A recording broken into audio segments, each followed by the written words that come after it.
Hi, my name is Eric, and this is my family. We live in North Florida. My wife owns a valet parking company, and I'm a professional musician, physical therapist, and medical sales rep. I'm fortunate to have had very interesting careers in all three professions. We have three awesome kids. My daughter Kendall Lane is also a performing musician and a high school senior. Ethan is a 5-year-old kindergartner, and Asher is 3 years old and in preschool. I have an awesome mom who adopted 8 children from all over the world and is still a full-time executive in Connecticut.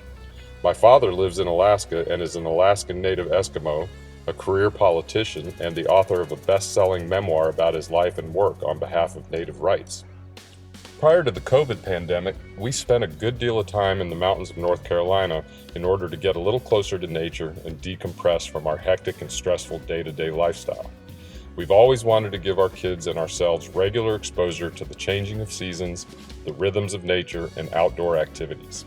We've enjoyed hiking, fishing, mountain biking, sledding, cutting down our own Christmas trees, and learning about foraging in North Carolina.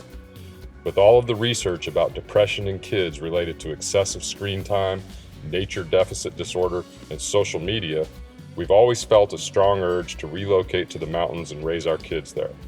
Now, with all of the issues and divisiveness related to COVID and politics, we decided to take a bold step towards that goal, and we purchased 13 acres of relatively primitive and undeveloped forest in western North Carolina near Brevard. This amazing property is one of a kind, and it has several unique features that make it a truly special find. At the entrance of the property is a large rock outcropping that we fondly refer to as the UFO. It has a cave underneath where it appears that people have built fires and taken shelter.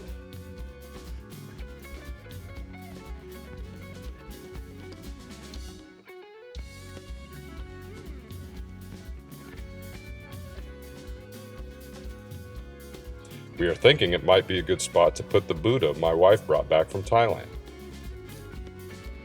There is a creek that runs the length of a small valley on the property, and just up from the UFO is a dam that has been breached, but with a little work could be reinforced to create a beautiful natural swimming hole.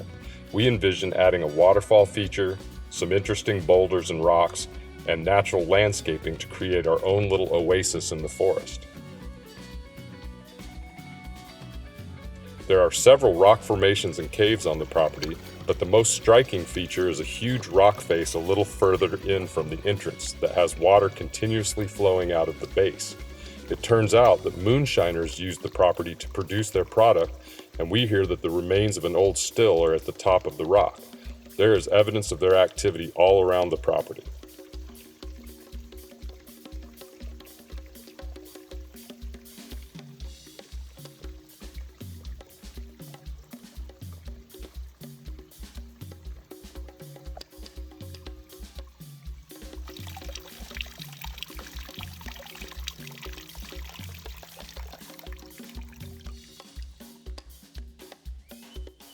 The only structure on the property is an abandoned moonshine shack that nature has reclaimed. It is adjacent to the huge rock face. We are not sure yet what we will do with the structure. We have a variety of ideas about how to approach building our forever home on this property, but haven't made any final decisions. We know we want to live sustainably and in harmony with the forest. Because we are big fans of home building shows such as Treehouse Masters, Building Off the Grid, Container Homes, and Barnwood Builders, we thought it would be fun to see which shows are casting and might be able to help us realize our vision for a complete lifestyle change. The possibilities that the property offers are endless, and we are open to ideas. We look forward to the adventure that awaits us, and we can't wait to see the end result.